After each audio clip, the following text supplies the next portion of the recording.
torna, dopo lo stop imposto dalla pandemia, la tradizionale fiera dei vini di Corno di Rosazzo. 5 giorni tutti da vivere tra degustazioni, enoturismo, la mitica e unica grigliata come una volta e tanto divertimento. Il tutto all'aria aperta, di giorno e di notte, anche in caso di pioggia. Se sei un vero adoratore di Dio Bacco, a Corno devi andare perché chi beve solo acqua ha un segreto da nascondere. Fiera dei vini a Corno di Rosazzo, ingresso libero.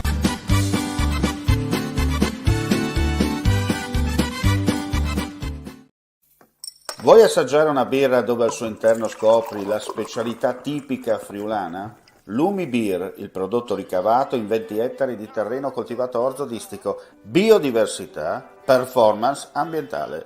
Lumi Beer nelle sue 5 versioni disponibili, 4 per consumo veloce e dissetante e la versione Magnum per intenditori. Lumi Beer si abbina a qualsiasi palato. Lumi Beer è un prodotto esclusivo Azienda Agricola Pancera, il buon seme, i buoni frutti. Ben ritrovati gentili amici e amiche alla visione all'ascolto per quanto riguarda l'informazione su friulitv.net. Partiamo subito dal Covid. 2.286 tamponi molecolari, sono stati rilevati 179 nuovi contagi.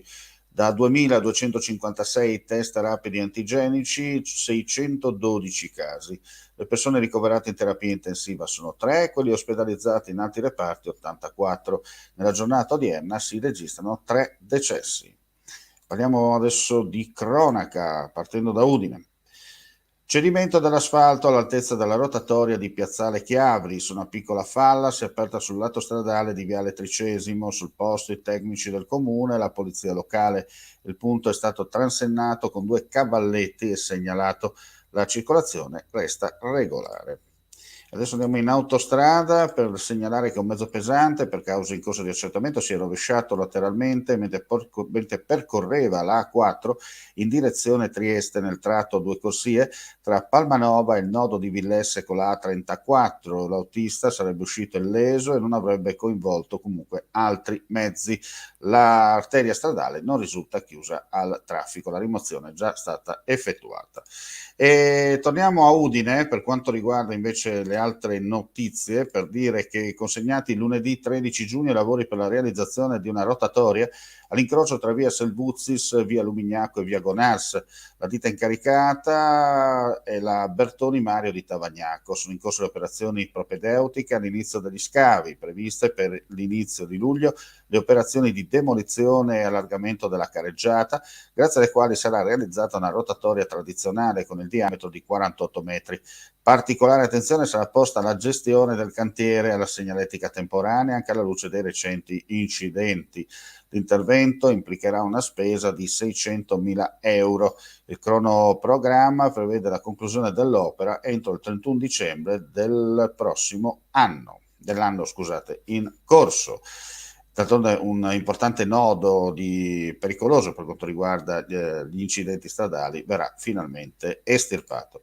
Restiamo sempre a Udine per quanto riguarda la viabilità, perché tra le priorità dell'amministrazione comunale a breve diventerà realtà. Il progetto di rifacimento del sistema fognario di via Baldasseria Media si concretizzerà quest'estate. Da anni l'area di Viale Palmanova viene interessata da allagamenti causati dall'inadeguatezza dell'attuale rete di far fronte ai sempre più intensi e improvvisi fenomeni meteorologici. Il tutto è a gestione del CAFC, del Consorzio Acquedotto Friuli Centrale. E ora cambiamo completamente argomento, parliamo di economia nel prossimo servizio con l'intervista all'assessore Bini. Assessore Bini, possiamo dire che oggi partirà il percorso concertativo per la realizzazione dei 21 distretti del commercio? Oggi è un appuntamento molto importante, molto partecipato, ci sono diversi sindaci, diversi assessori comunali, rappresentanti di associazioni di categorie, dell'associazionismo, insomma si parte con una sfida, una nuova sfida, che abbiamo intrapreso circa un anno fa. Il nostro obiettivo era quello di creare nel Friuli Venezia Giulia dei distretti del commercio. Vi dico questo, in questa fase 0, perché siamo ancora proprio alla start-up, hanno risposto 122 comuni su 215 se non erro.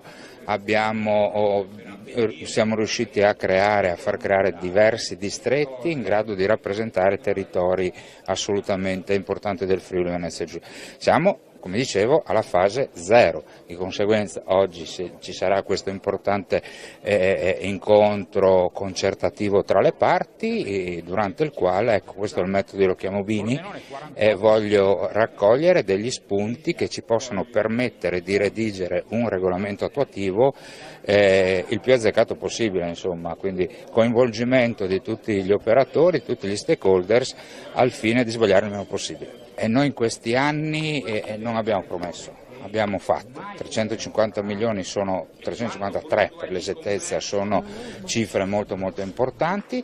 Abbiamo un assestamento alle porte che sarà altrettanto ricco, quindi leggi importanti, e parlo dello sviluppo impresa, regolamenti attuativi, come dire, sviluppati in tempi rapidissimi, e risorse significative che non si vedevano da diversi anni in Friuli Venezia Giulia.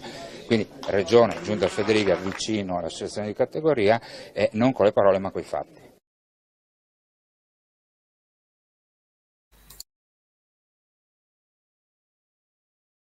Chiudiamo qui, dicevo, questa edizione giorno. Ulteriori news sul nostro sito friulitv.net.